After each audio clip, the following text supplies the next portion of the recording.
Baiklah, Bapak Ibu peserta yang ada di room B ini, kita akan mulaikan untuk kegiatan mini workshop singkat,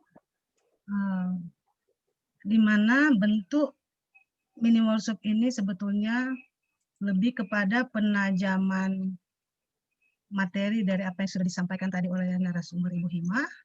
Jadi lewat mini workshop ini bebas untuk nanti menanyakan bagaimana sih sebetulnya strategi, bagaimana tips, bagaimana trik, dan apa yang harus dipersiapkan. Memang prosesnya, dengar-dengar ya, ini Bu Hima katanya kalau KAB ini penuh perjuangan seperti itu. Tapi kalau berdasarkan pengalaman Bu Hima misalnya di ITB, kemudian bisa sukses, akhirnya terakreditasi KAAB. Nah, ini mungkin barangkali kesempatan untuk bisa di-share ke kami.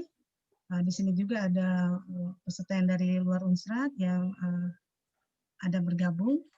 Jadi terima kasih, ini ada Pak Agustinus, dan juga ada barangkali ada 1-2 peserta ini mungkin Ibu Hima kenal, ada Pak Dwight Rondonu yang pernah berkuliah S2 di ITB. Ada join juga, saya bilang join, ini ada Bu Hima, silakan bergabung biar cuma bincang-bincang sebentar, say hello gitu kan Bu.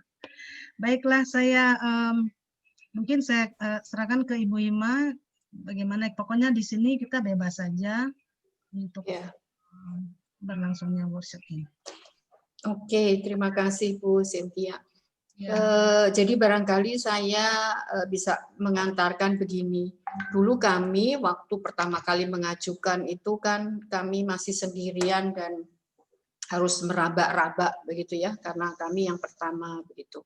Tapi kalau sekarang kan sudah ada beberapa dan sehingga ada beberapa pengalaman, jadi mestinya akan lebih mudah atau lebih ringan lah untuk sekolah-sekolah yang mau mengajukan, barangkali tidak terlalu sulit sebagaimana kita waktu melakukannya pada waktu pertama kali. Tetapi memang pada waktu saya menjadi ketua departemen dan mempersiapkan untuk mendapatkan akreditasi internasional itu perjalanannya memang panjang. Jadi maksudnya karena kita pertama kali dan kita harus mencari sendiri semua, kita harus mempelajari sendiri semua, sehingga saya pada waktu itu pertama kali menyiapkannya itu dengan membenahi manajemen internal dari program studi itu sendiri. Kalau dulu kan namanya departemen. Jadi waktu itu dari Dikti itu ada program hibah kompetisi begitu. Dikti mengadakan begitu program hibah untuk membenahi tadi manajemen internal dari program studi. Jadi misalnya memperbaiki materi ajar, kemudian memperbaiki tadi SOP, begitu itu kita melakukannya itu bertahap. Jadi awalnya itu dari situ dulu. Jadi menyusun SOP, kemudian materi ajar itu mulai ditertibkan, begitu ya. Jadi semua ada dokumennya. Selama ini kan tidak ya. Jadi masing-masing dosen itu kan menjalankan mata kuliah ya udah terserah kepada masing-masing begitu ya. Pada waktu itu kan itu hampir 15 tahun yang lalu begitu ya. Jadi itu kan masih belum seperti sekarang begitu yang semuanya harus sudah lebih terdokumentasi begitu. Nah, itu waktu itu kita persiapkan dahulu begitu. Jadi kita ada workshop, kemudian ada hibah-hibah supaya dosen memperbaiki begitu materi ajarnya gitu ya, terdokumentasi, lalu cara mengujinya itu juga kemudian lebih sistematis begitu ya, penilaian, evaluasi itu juga kemudian mulai ditertibkan, diseragamkan, itu dimulai dari awal. Sehingga setelah itu setahap demi setahap dibenahi, lalu kemudian kita berani mengajukan tadi untuk program akreditasi internasional. Nah, itu pun juga lalu ada adaptasi, kita harus mengikuti standar-standar atau cara-cara yang lazim dilakukan oleh sekolah-sekolah di Korea pada waktu itu ya, sehingga kita melihat bagaimana mereka melakukan, kemudian kita mencoba memperbaiki yang ada di dalam kita, kemudian ya sudah mengikuti begitu tadi, terutama yang SPC tadi ya, Students Performance Criteria, itu yang sangat baru pada waktu itu untuk kami, bahwa harus bisa didefinisikan dengan jelas gitu ya. Jadi ini mata kuliah yang mendukung desain, ini yang mendukung engineering, ini yang mendukung professional practice, dan ini yang mendukung tadi ya, ada cultural context lah ya, ada lingkungan sosial, budaya dan sebagainya. Nah, itu kemudian harus lebih jelas begitu ya dirumuskan. Nah, karena itu kalau saran saya adalah paling awal adalah membenahi kurikulum itu tadi supaya sesuai dengan performance yang kemudian diharapkan. Karena pada waktu kita membuat kurikulum itu seringkali sangat mengikuti orang gitu ya. Jadi ada dosennya itu berapa, dosennya itu hobi untuk mengajar apa, kemudian mata kuliah itu dibuat sesuai dengan minat dan hobi dari dosen itu ya. Jadi kalau ada yang suka engineering, ya sudah, saya hanya mau ngajarnya engineering. Atau ada yang suka dengan ada perilaku atau ada desain, itu ya sudah, saya hanya mau mengajarnya itu. Nah, itu pada waktu itu tidak bisa lagi dipertahankan seperti itu. Jadi kita harus punya petanya, jumlah mata kuliah yang terkait dengan desain itu apa saja, yang terkait dengan engineering itu juga apa saja, sehingga cara dosen mengajar itu ya harus disesuaikan begitu ya. Jadi kalau kurang mata kuliah yang mengajarkan keterampilan komunikasi, katakanlah komunikasi arsitektur atau desain arsitektur, ya semua dosen lalu kemudian harus lebih banyak terlibat di dalam pengajaran itu. Nah, itu yang kemudian agak susah ya. Jadi harus menyesuaikan setiap dosen, misalnya harus mau mengajarkan desain atau harus mau mempelajari teknologi begitu, engineering, karena misalnya kita kurang di situ begitu, lalu harus ada dosen yang mau menangani mata kuliah yang berkaitan dengan engineering dan seterusnya. Nah, kalau itu sudah terplotkan, sudah terbagi begitu, lalu kita tetap harus mempelajari materinya. Materi yang diajarkan itu harus bisa mencapai apa yang ingin dinilai itu tadi ya. Jadi kalau misalnya struktur bangunan misalnya, itu sampai sejauh mana sih kita mengajarkan struktur bangunan begitu. Hanya pengetahuannya saja, teori-teori gitu, atau sampai mengaplikasikan bagaimana struktur itu diaplikasikan di studio misalnya. Dan bagaimana menilai bahwa apa yang diaplikasikan itu sesuai dengan yang kita kehendaki gitu. Jadi mahasiswa misalnya benar-benar bisa menerapkan prinsip struktur misalnya atau sistem struktur tertentu, itu harus ada latihan yang kemudian menunjukkan bahwa mahasiswa itu dilatih untuk menerapkan misalnya apa, konstruksi kayu atau konstruksi beton atau misalnya apapun itu harus ada latihan yang memberikan, harus latihan yang melatih itu, dan kemudian hasil latihannya itu juga menunjukkan bahwa akhirnya mahasiswa bisa menerapkan misalnya konstruksi kayu, konstruksi baja atau apapun itu. Nah, itu urutan itu, rangkaian itu yang kemudian harus disusun begitu ya. Dan sebenarnya setiap sekolah itu boleh punya kekhasan atau penekanan-penekanan tertentu yang tidak sama.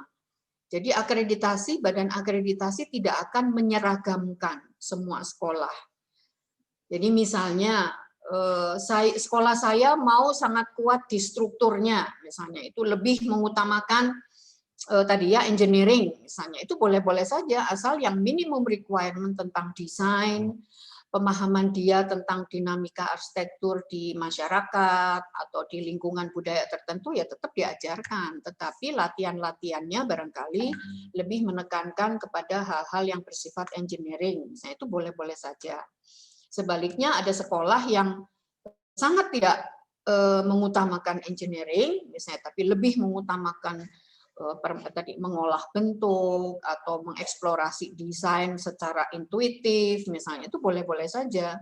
Tetapi mahasiswa tetap harus diajarkan supaya bangunannya nggak roboh seperti apa, itu ya tetap harus ada gitu. Tetapi di dalam latihan-latihannya boleh saja sekolah itu tidak menekankan bagaimana pengetahuan tentang engineering atau teknologi itu diterapkan untuk desain misalnya. Itu bisa juga. Dan itu sangat bervariasi ya. Jadi setiap sekolah itu boleh. Yang pusing sebenarnya asesornya nanti karena dia harus menetapkan batas-batas minimum yang bisa diterima itu seberapa gitu ya. Nah, itu yang sebaiknya disepakati begitu sekolah prodi itu lalu ingin menekankan di mana gitu, atau kekuatan prodinya itu di mana begitu ya. Itu sebaiknya disepakati di lingkungan program studi sehingga nanti pada waktu nilai, pada waktu diakses atau si badan akreditasi itu datang, kita bisa menjelaskan kenapa kita mengutamakan ini. Atau katakanlah misalnya program studi bisa sangat menekankan kekhasan lokal, misalnya karena di daerah timur utara sana itu tidak banyak sekolah yang kemudian mengembangkan kekhasan lokal atau menggali begitu mengeksplorasi kekuatan-kekuatan apakah material, apakah tadi sistem membangun lokal misalnya ya, atau ingin melestarikan atau membuat berlanjut begitu bentuk-bentuk lokal misalnya, itu boleh-boleh saja gitu. Dan itu sebaiknya diidentifikasi, dikenali begitu supaya kita bisa memberikan argumentasi bahwa yang kita kembangkan itu adalah arsitektur yang karakteristiknya seperti ini, misalnya apakah karena kebutuhan lokal, itu boleh. Tetapi nanti asesor akan mempertanyakan, kalau kamu minta diakreditasi internasional, kemampuan kamu yang setara dengan internasional itu apa? Gitu. Jadi kamu harus bisa juga mengikuti perkembangan-perkembangan di dunia internasional kalau mau diakui secara internasional. Misalnya yang kemarin kita terkena itu adalah soal desain universal, desain untuk kaum difabel. 15 tahun yang lalu itu kan kita nggak pernah memperhatikan bahwa harus ada akses untuk penyandang cacat itu tadi.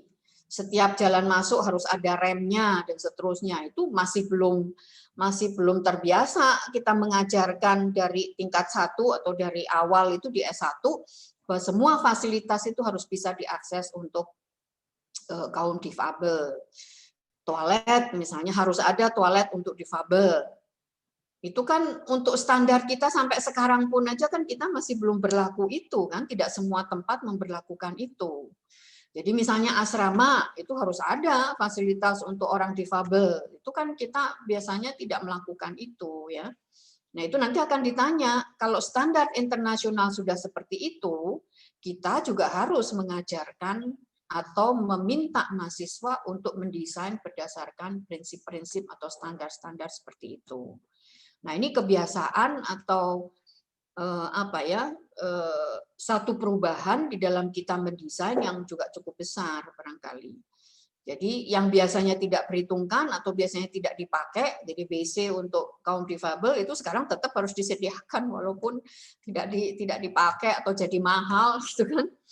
Itu ya karena itu standar internasional harus dilakukan gitu.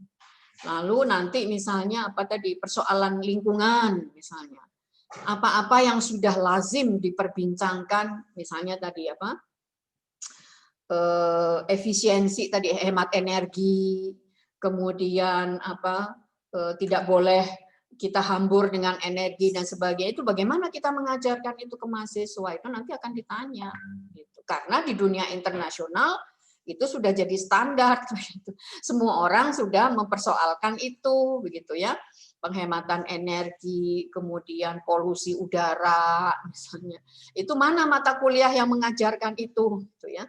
Jadi nanti pada waktu visitasi sampai ditanya, itu mana buktinya catatan kuliah ada yang membahas tentang polusi udara, membahas tentang bagaimana caranya menghemat energi.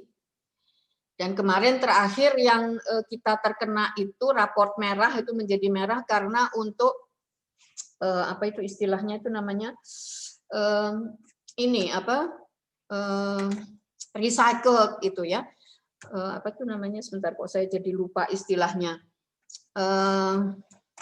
menggunakan kembali bangunan tua itu tadi. Jadi apa tuh istilahnya, ada apa itu namanya, jadi bangunan-bangunan yang berubah fungsi sekarang kan sudah mulai banyak. Jadi sekarang misalnya dengan adanya pandemi, mall itu kemudian menjadi tidak laku, mall itu banyak kosong. Bagaimana itu dimanfaatkan kembali? Ini apa, reuse, apa itu istilahnya itu, building, apa itu istilahnya bahasa Inggris. Jadi menggunakan kembali bangunan yang misalnya mall, kemudian sekarang mau dipakai untuk kantor. Kemudian nanti misalnya apa yang banyak tidak dipakai mau dipakai untuk perumahan misalnya. Ya, jadi bangunan perkantoran kalau banyak kosong, bagaimana dia mau dipakai untuk perkantoran. Nah, itu mata kuliah mana yang mengajarkan itu? Ya. Building reuse atau apa sih istilahnya, sebentar kok saya jadi lupa sama sekali. Itu ada istilahnya begitu kan, bagaimana memanfaatkan apa? Adaptive use. Adaptive reuse. Ya, benar, saya jadi lupa. Adaptive reuse. Itu harus ada mata kuliah yang mengajarkan itu. Harus ada tugas studio yang melatih itu. Dan itu juga termasuk yang kemarin kita terlewatkan karena kita belum sampai ke sana gitu ya. Latihan untuk mata kuliah, latihan studio untuk berbagai isu saja sudah terlalu padat gitu studio kita. Kemudian diminta mana latihan yang mengajarkan adaptive reuse. Nah itu kita juga apa, itu menjadi rapor merah gitu ya, karena tidak ada latihan yang melakukan itu, tugas studio yang mengerjakan itu. Ya.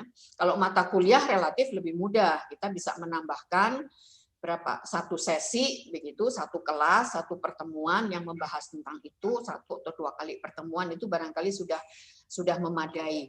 Tapi kalau ada latihan di studio yang tugasnya seperti itu yang lalu agak berat karena kita harus menyisipkan gitu berbagai tugas yang ragamnya sekarang menjadi banyak gitu.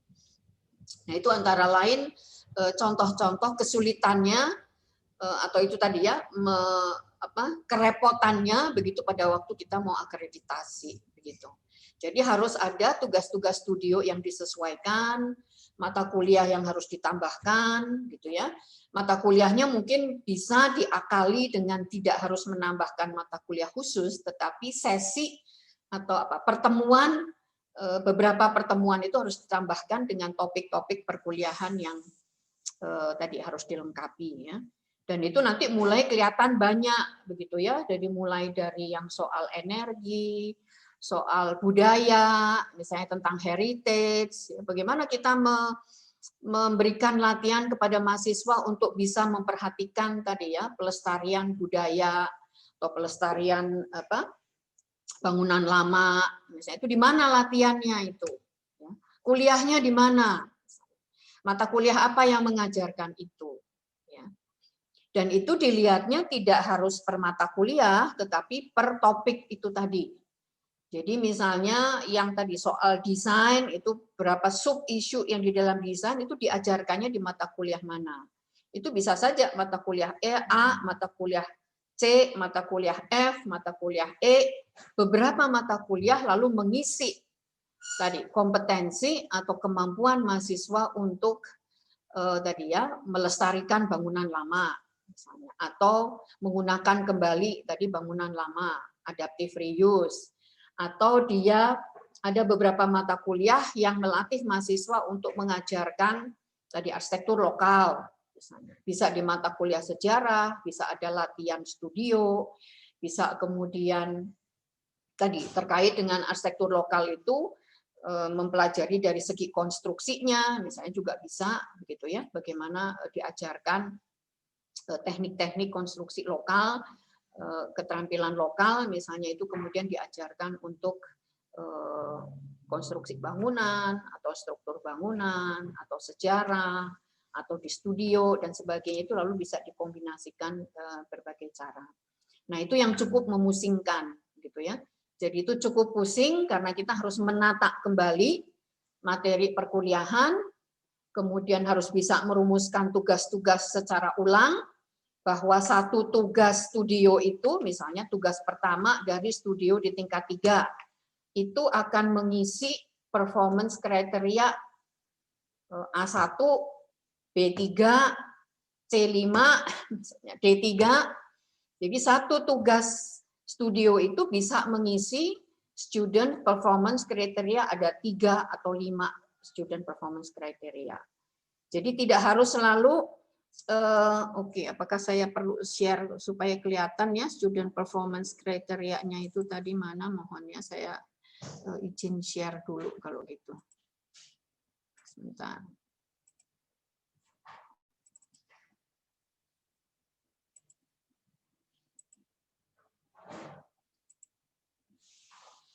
Katakanlah ini dari segi desain gitu ya. Itu kan performance yang harus bisa dicapai oleh program studi itu, dia harus bisa mengkomunikasikan arsitektur ya. Kalau ini kan sebenarnya bahasanya adalah teknik presentasi gitu ya. Jadi kemampuan teknik presentasi, kemudian mengorganisasikan ruang dan bentuk, ya, kemudian menganalisis ini, kemudian ada site planning, terus ada accessible design, tadi kalau untuk yang disable, untuk safety, ada safety dan fire protection, kemudian bagaimana mengintegrasikan sistem bangunan di dalam desain, ada electrical, ada mechanical, ada struktur gitu ya. Itu bagaimana itu, kemudian tadi adaptive reuse ini, kemudian urban planning dalam konteks perkotaan, dan juga kemudian desain komprehensif. Nah, misalnya performance ini itu bisa diisi oleh beberapa mata kuliah atau diisi oleh beberapa tugas studio. Jadi ada tugas studio tingkat 2, tingkat 3, tingkat 4, itu mengisi misalnya site planning atau accessible design. Nah, nanti si asesornya akan melihat, oh, jadi tugas studio 3 misalnya yang melatih accessible design itu benar nggak tugas-tugas mahasiswanya ditugaskan untuk memperhatikan itu dan hasilnya juga benar. Jadi si asesor nanti akan menilainya seperti itu. Misalnya safety and fire protection, itu kita mengajarkannya di mana itu? Apakah di studio, di kuliah? Kalau di studio itu tugas yang mana?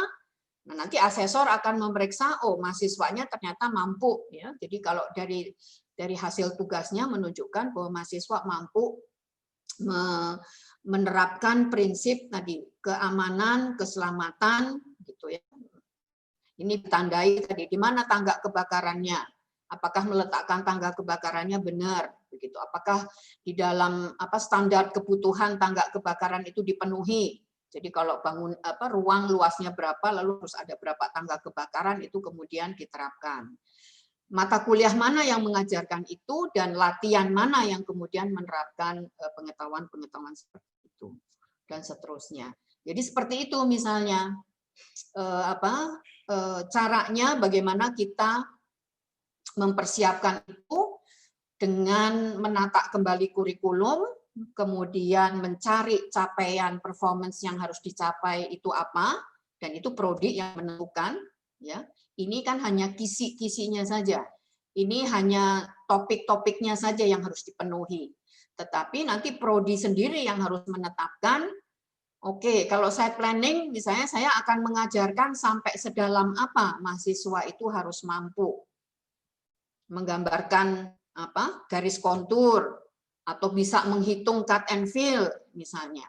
Itu nanti prodi yang menentukan sampai sejauh mana mahasiswa itu mau diajarkan, kepentingannya apa, dan itu yang harus dituliskan atau dilaporkan nanti ya pada waktu kita membuat proposal untuk mengajukan akreditasi. Nanti kalau yang engineering juga gitu. Jadi prinsip struktur bangunan itu sejauh mana kita mengajarkan. Semua sistem kita ajarkan atau kita hanya mengajarkan sistem-sistem yang dipakai untuk bangunan sampai saya nggak tahu mungkin 6 lantai, 8 lantai, kita tidak mengajarkan bangunan yang sampai 30 lantai atau 60 lantai misalnya, itu boleh-boleh saja. Terus pengendalian lingkungan, misalnya untuk thermal lighting itu, kita hanya cukup sekedar tahu, misalnya tadi apa cross ventilation atau kalau akustik itu kita tidak sampai berapa desibel gitu yang diajarkan, tapi sekedar kita tahu bahwa kalau ruang untuk fungsi-fungsi yang peka terhadap akustik ya dia harus desainnya harus menerapkan tadi barangkali dindingnya tidak rata, hanya prinsip-prinsipnya saja yang diajarkan misalnya ya.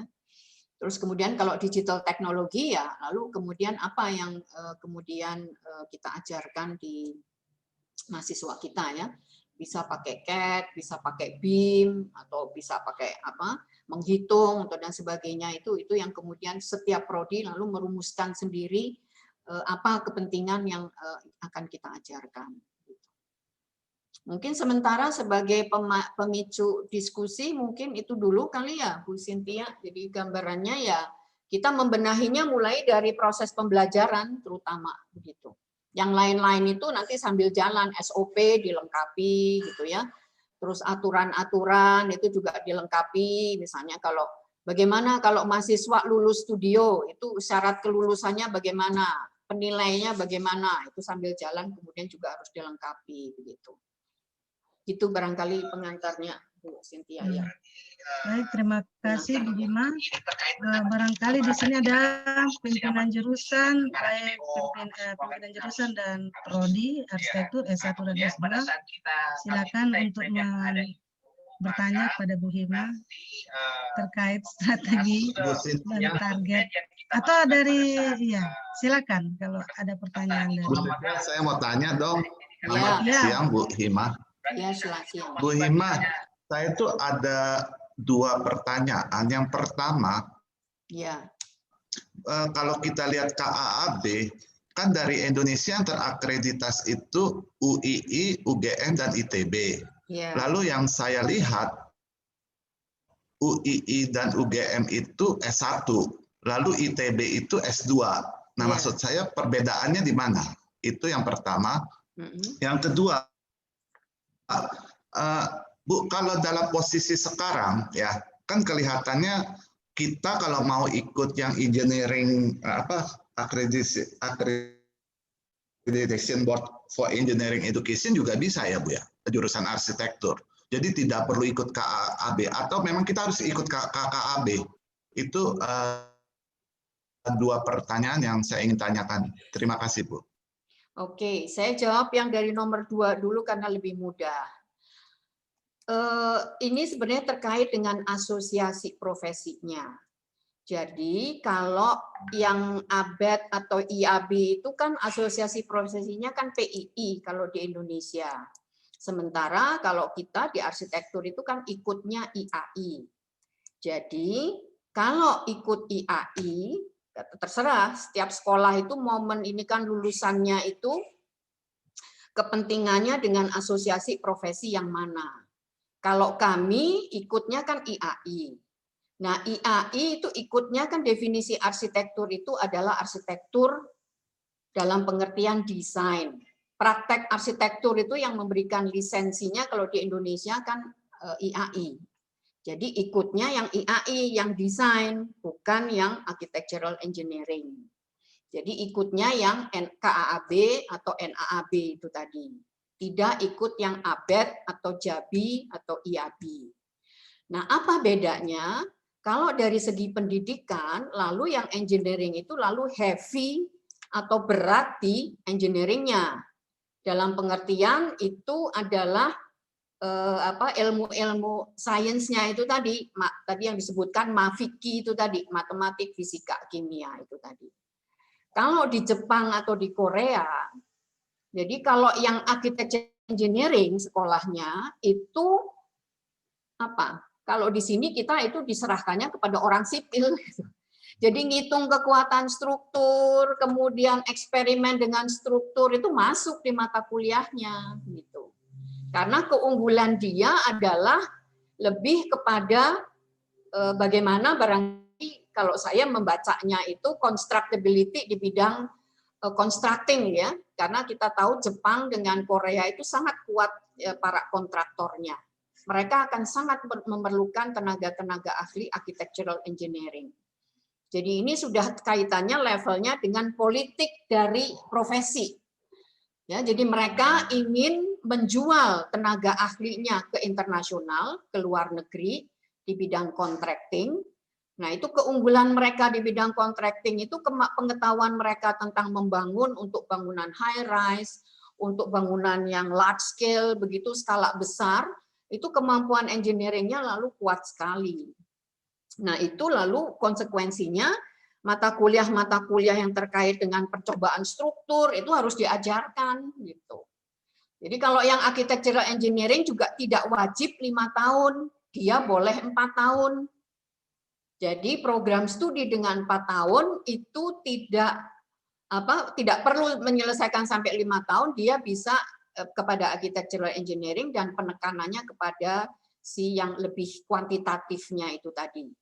Jadi matematik, terus kemudian terutama kalau statistik gitu ya, kalau yang di sipil itu semuanya harus belajar gitu. Mereka harus paham itu tentang perhitungan struktur dan sebagainya, itu yang kemudian ditekankan.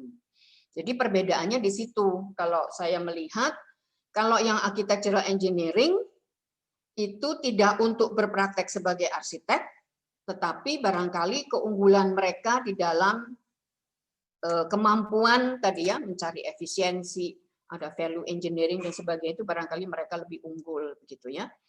Nah, kalau di profesi kita itu, di profesi arsitek maksudnya, itu yang kita terikat internasional kan masa pendidikan yang 5 tahun itu. Nah, itu yang harus kita pegang. Kalau mau berpraktek arsitek gitu kan.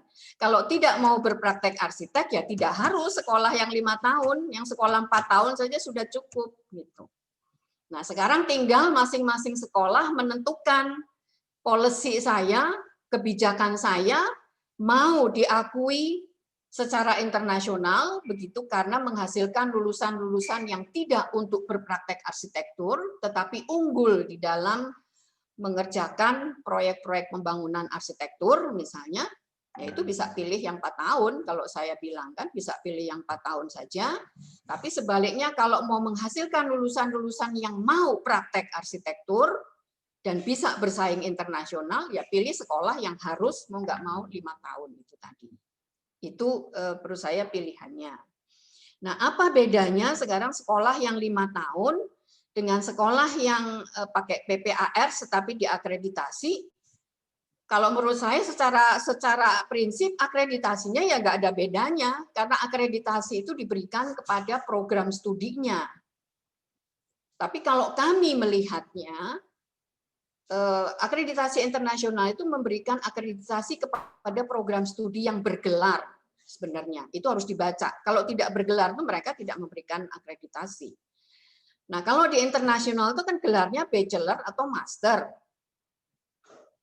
Jadi kita mau ikut itu atau tidak. Sedangkan PPAR itu kalau saya melihat itu kan strategi dari pemerintah Indonesia karena undang-undang itu menunjukkan bahwa S1 itu harus 4 tahun, sementara arsitektur terkena peraturan harus 5 tahun. Karena itu lalu disiasati ditambahkanlah 1 tahun pendidikan profesi. Supaya kalau 4 tahun S1 ditambah pendidikan profesi 1 tahun, seluruhnya adalah 5 tahun, itu memenuhi persyaratan internasional untuk pendidikan arsitektur di Indonesia. Sehingga pendidikan arsitektur di Indonesia itu diakui sama dengan dimanapun dia melalui pendidikan 5 tahun. Ya itu saja perbedaannya. Tinggal pertanyaannya sekarang, PPAS itu gelarnya diakui nggak secara internasional? Kalau mahasiswa kita lulusan tadi, gelarnya saya nggak tahu sekarang yang dipakai PPAS itu apa? Karena UGM pakai arsitek, yang UII saya nggak tahu apakah pakai arsitek juga begitu ya. Nah, apakah itu kalau kita keluar negeri, ini lulusan saya gelarnya arsitek diakui internasional, itu mau disamakan dengan apa di luar negeri? Apakah mau praktek di luar negeri? Gitu ya. Nah, kalau kita yang punya gelar magister, tentu keuntungannya begitu gelar magister kita itu diakui, diakredited secara internasional, ya itu akan lebih mudah begitu dia mau kerja di luar negeri dan seterusnya, ya dia disetarakan dengan magister di internasional misalnya. Nah, kalau mau PPAS itu disetarakan dengan magister yang di luar negeri, ya saya nggak tahu, mungkin tergantung dari sekolahnya yang mau menerima atau tempat pekerjaannya, barangkali yang mau mengakui bahwa si lulusan Indonesia yang punya gelar arsitek karena lulus pendidikan profesi itu, dia mau dihargai sama dengan setara dengan lulusan magister di luar negeri, yaitu mungkin tempat kerjanya atau sekolahnya yang mungkin mau mengakui. Itu aja bedanya. Tapi kalau secara prinsip akreditasinya ya nggak ada bedanya. Pokoknya setiap sekolah yang menjalankan pendidikan arsitektur 5 tahun itu berhak untuk diakreditasi. Terlepas dari bagaimana mekanisme. Karena itu sebenarnya badan akreditasi itu sangat fleksibel, dia sangat open. Dia hanya menilai kualitasnya ini memenuhi nggak untuk bisa layak untuk dia nantinya berpraktek arsitek. Kan sebenarnya yang kuncinya akreditasi kan untuk menjaga itu. Kenapa? Karena arsitektur itu kan menyangkut tadi ya keselamatan publik begitu, sehingga kalau orang mau praktek itu kan harus dijaga profesinya supaya tidak membahayakan publik gitu ya. Nah, sekolah-sekolah yang meluluskan orang yang berprofesi tidak membahayakan publik itu harus diakreditasi apakah dia itu layak gitu kan. Tapi kan dia tidak melihat lagi mau seperti apa itu terserah. Jadi tinggal kebijakan dari masing-masing sekolah itu nilai manfaatnya atau nilai ininya effort kita dengan susah payah mengupayakan proses akreditasi dengan bagi lulusan kita itu mana yang lebih bermanfaat gitu. Setiap sekolah punya perhitungan yang berbeda-beda begitu. Tapi kalau kami di ITB melihatnya seperti itu gitu loh. Kalau sudah ininya international accredited, harapannya kan lulusan kita dengan sekolah dengan gelarnya yang diakreditasi itu harapannya kan juga bisa ikut berkompetisi di internasional gitu kan. Untuk apa kalau kita cuma gagah-gagahan? Ya kita diakreditasi internasional sehingga unggul, tapi untuk lulusan kita apa keuntungannya? Itu aja yang mungkin harus dipikirkan. Itu barangkali kalau penjelasan dari saya. Silahkan kalau terima kasih Bu, jelas sekali, jelas sekali saya. Terima kasih. Mungkin ada dari Kajur mau bertanya, silakan. Terima kasih Bu Imasari.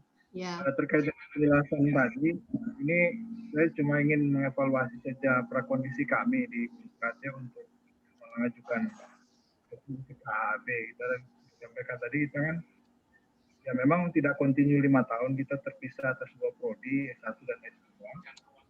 Dan tadi sebenarnya muncul pemahaman bahwa yang terakreditasi itu adalah gelarnya, bukan program studi. Yang saya ingin tahu, pada akhirnya jika kita apply ke KAB, walaupun kita pada akhirnya akan melakukan sinergi kurikulum ya antara prodi S1 dan S2, tapi pada akhirnya kalau yang terakreditasi hanya gelar S2 kita nanti, bagaimana dengan status kami di program studi S1? Apakah, apalagi ada kaitan dengan target kami juga sebagai target sekunder ya, pada saat kita akreditasi internasional, kita juga ingin terkonversi dari sekarang akreditasi S1A menjadi unggul kalau dalam konteks BAN-PT. Nah, bagaimana kita atau bisa memahami kondisi ini, apakah prodi S1 kami juga jika nanti KAB certified kita sebagai atau akreditasi kita sebagai terakreditasi program gelar S2-nya, magisternya, bagaimana dengan status S1? Apakah otomatis juga bisa diperhitungkan sebagai terakreditasi internasional atau bagaimana? Ya, itu juga masalah kami sebenarnya, karena KAB-nya hanya mau memberikan satu akreditasi kepada satu gelar. Padahal 5 tahun itu kita tidak bisa tercapai tanpa S1 juga. Iya. S2-nya kan nggak bisa hanya 2 tahun ini. Iya. Sedangkan magister kita itu tidak bisa menjadi satu. Kalau sekolah di luar negeri itu barangkali ada yang continuous begitu ya, dari walaupun dia terpisah antara bachelor dan master, tetapi dia continuous, bachelor dulu kemudian tapi master dia nyambung gitu ya.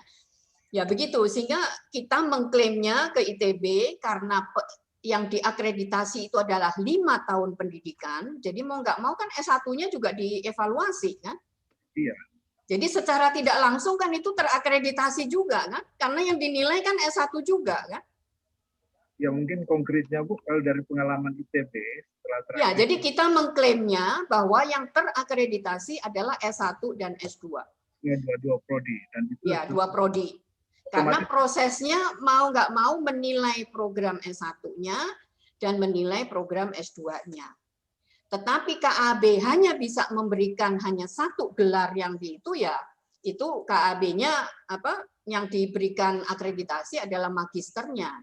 Tetapi kita mengklaim ke ITB-nya S1 dan S2-nya adalah terakreditasi internasional. Karena dinilai. Tapi itu diakui juga oleh Ban PT, jadi otomatis bisa kalau kita Ban PT nggak ngurusin itu, Pak. Enggak, maksudnya yang apa? Saya nggak tahu, tapi setelah yang unggul itu, tapi waktu itu kita sekarang S1-nya dan S2, seingat saya S1 dan S2 dinyatakan unggul. Bisa lah. Ya. Tapi karena logikanya Pak, waktu menilai yang 5 tahun itu, yang tahun pertama itu kan S1 itu Pak kita. Jadi mesti komprehensif.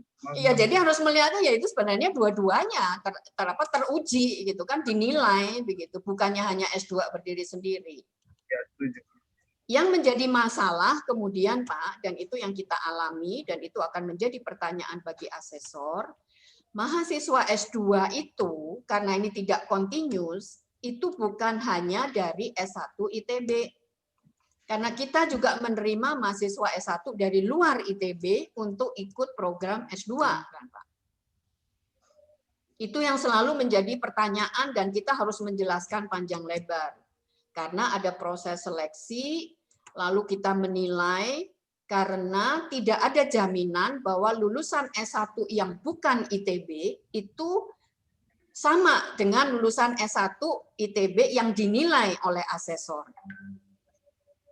Karena mereka tidak menilai yang tahun 1, 2, 3, 4-nya dari mahasiswa yang dari luar ITB, kan Pak. Itu menjadi perdebatan kita itu. Untuk kasus itu barangkali bisa dijawab dengan program matrikulasi, penyesuaian calon S2. Jadi ada proses walaupun di matrikulasi tidak ada mata kuliahnya gitu ya. Tapi kita jelaskan di dalam proses pembelajarannya itu ada proses matrikulasinya. Ada asistensi tambahan, ada kuliah tambahan untuk mahasiswa yang S1-nya bukan ITB supaya setara dan sama dengan S1-nya dari ITB. Tapi itu keras, Pak. Waktu itu kita terus ditanya, dan itu terus kita harus mempertanggungjawabkan, begitu bagaimana ini. Harus bisa menunjukkan tadi Pak buktinya. Kewalahan karena wawancara, banyak juga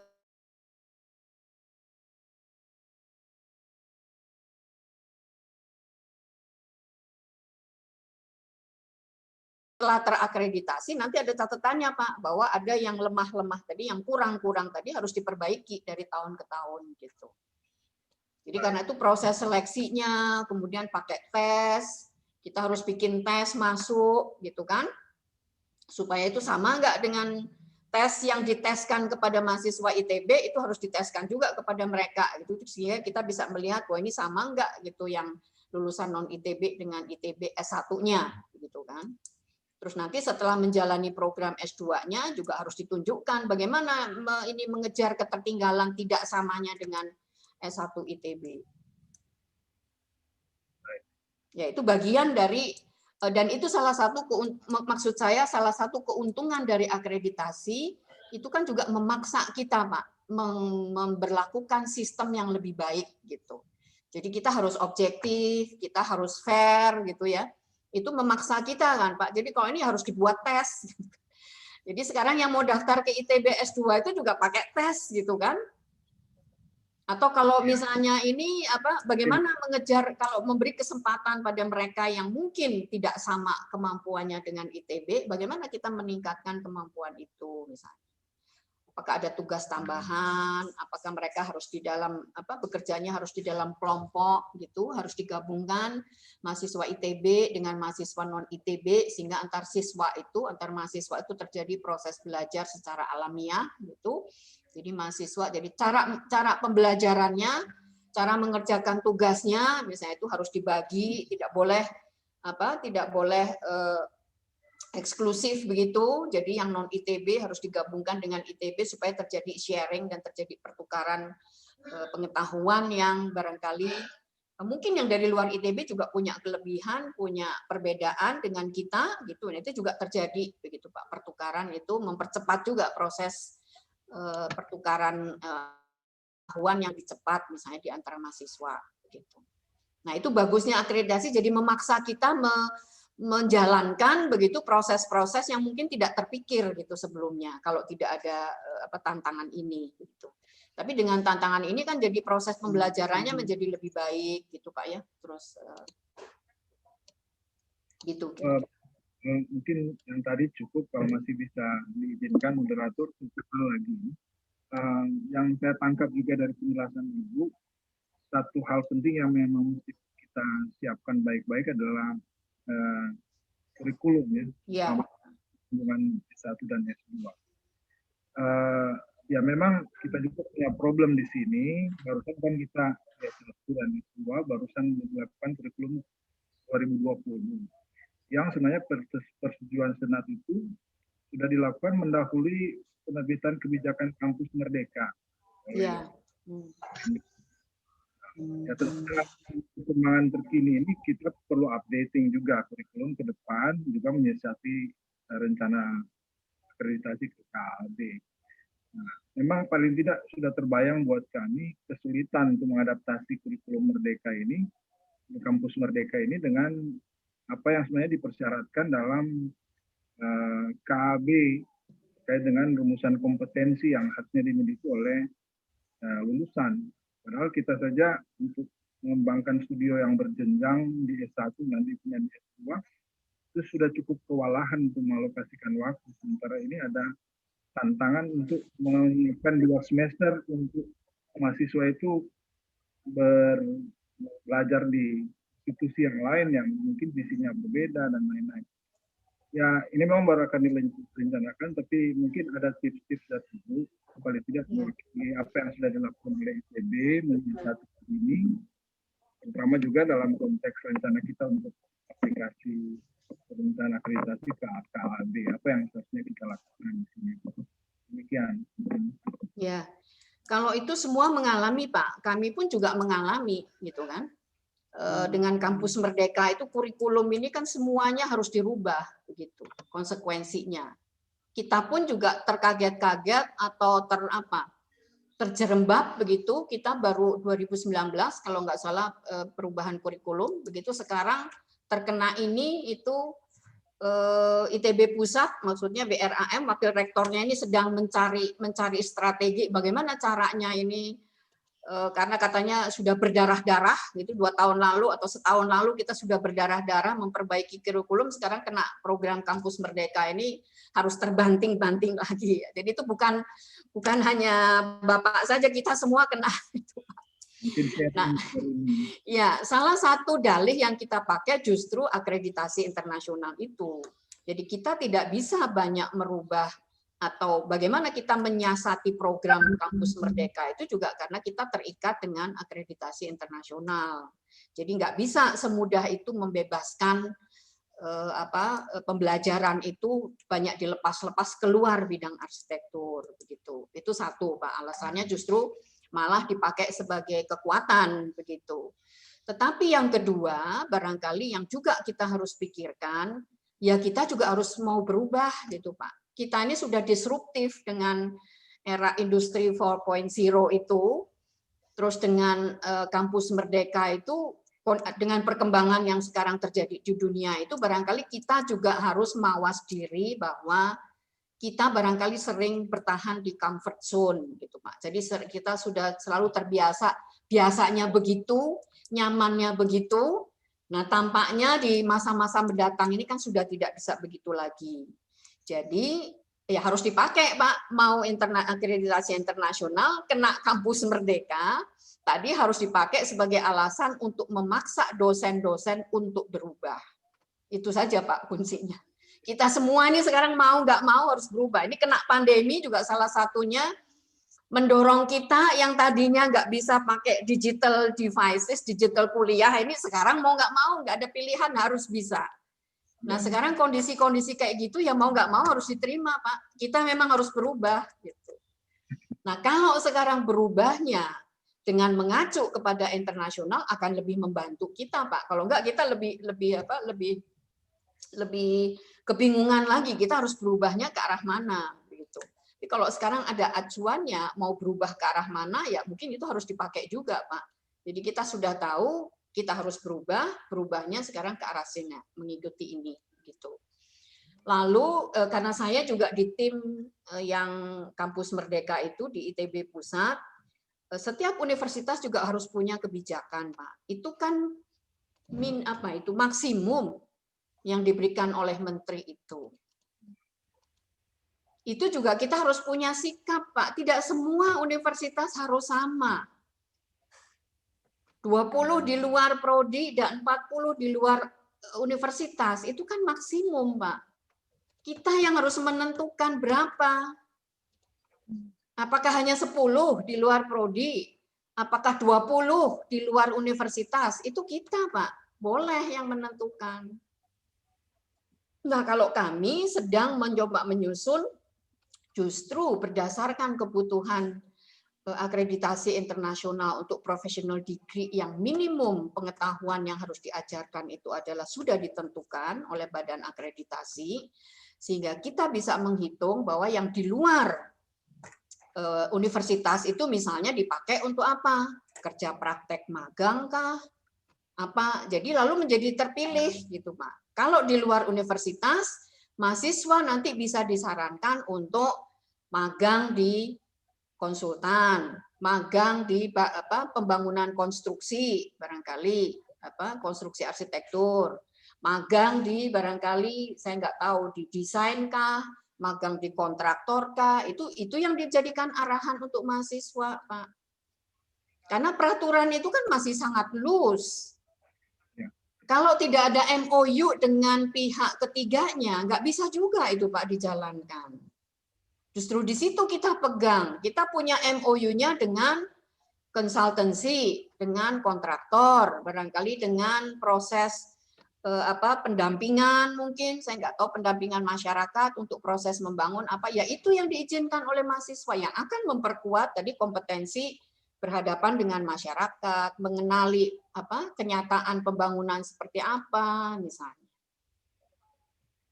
Ya, kalau saya melihatnya harus menjadi menguntungkan, Pak, jangan jadi beban. Jadi jangan kita ditipu dengan ini konsep yang masih umum, Pak. Kita harus mengambil manfaat dengan itu, ambil yang paling menguntungkan untuk arsitektur.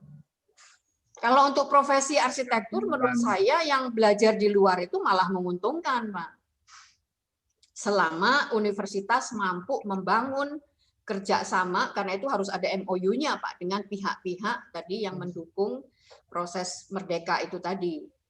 Jadi yang sekarang menjadi beban itu universitasnya, Pak. Bisa nggak membangun MOU dengan pihak-pihak yang mau bekerja sama dengan kita? Itu, Pak. Jadi mestinya harusnya dipakai untuk menguntungkan kita, Pak. Kita yang mendesain, Pak. Kita kebetulan orang desain, itu kita desain, Pak. Jadi 20 yang katakanlah yang di luar prodi itu bisa interior, bisa itu mah bebas lah. Kalau itu di dalam universitas sendiri kan itu nggak ada masalah apa. Itu malah kita apa saling menyuburkan barangkali. Jadi mahasiswa arsitektur bisa belajar ekonomi misalnya, harus dipilih saja kan mata kuliah apa yang kemudian disarankan gitu. Dan itu nanti peran dosen pembimbing atau dosen walinya yang menentukan, mengizinkan mata kuliah apa yang boleh diambil di luar prodinya. Nah, kalau yang di luar universitas itu diikat dengan tadi Pak, skenario misalnya kan. Bisa kerja di konsultan, di kontraktor, di masyarakat. Kalau di itu kerjasamanya dengan perusahaan ini, dengan masyarakat mana, kita punya desa binaan, kita punya apa, itu yang diaktifkan gitu Pak. Misalnya dipakai exercise untuk bikin, membangun. Kapan lagi Pak mahasiswanya bisa punya ini mencoba tadi mengaplikasikan prinsip struktur pakai apa yang plug-in tadi yang mountable tadi misalnya yang cepat di dalam seminggu sebulan terbangun. Ini kesempatan ini Pak dipakai untuk latihan. Ya Bu, terima kasih saran-sarannya. Mudah-mudahan bisa dikerjakan. Iya Pak, sama-sama Pak, kita sama-sama pusing Pak mendesain itu. Ya, baiklah. Sebetulnya sangat menarik sekali mini workshop, tapi sayang sekali ya waktunya sangat singkat dan terbatas. Jadi kita sudah harus menutup mini workshop ini dan berpindah kembali di main room. Nah ini karena linknya terpisah, tidak seperti split di satu room. Jadi mohon yang semua peserta masuk kembali ke link yang main room. Nanti di sana kita akan mengisi absen yang sudah disetting langsung dapat sertifikat untuk dosen. Jadi demikian, terima kasih kembali kepada Ibu Dr. Hima Sari Hanan untuk leading mini workshop ini. Barangkali nanti di kesempatan yang lain kita akan mengundang lagi Ibu yang benar-benar nanti untuk pendampingan penyusunan dokumen KAAB ke depan. Jadi terima kasih kembali untuk kita semua dan semua yang hadir di ruang room B ini. Terima kasih. Kita nanti pindah ke main room. Biasanya harus dipotret untuk bukti Ibu. Oh iya. Untuk bukti acara itu harus ada potretnya. Videonya di on. Makasih Bu Dr. Himasari ya, sudah lama nggak ketemu Bu. Saya mahasiswa S2 di ITB. Oh iya. Udah lama sekali kita nggak ketemu ya, sampai kalau nggak ini saya nggak ngenalin lagi nih kalau di jalan mah. Iya Bu, aduh senang sekali sudah share ke kita ini. Kami juga pas sekolah Ibu yang jadi. Iya, ini kalau nggak, iya saya masih inget-inget ini Anda kalau ini, tapi kalau nggak ketemu gini udah lupa ini. Iya, Bu. Sukses ya. Iya, makasih Bu. Iya, sama-sama. Ya, jadi sudah saya print screen dan sebagai dokumentasi panitia untuk laporan. Terima kasih kembali. Oke. Bapak Ibu peserta pindah lagi di link. Iya. Ya, selamat siang. Siang. Selamat siang. Siang. Moderator. Ya.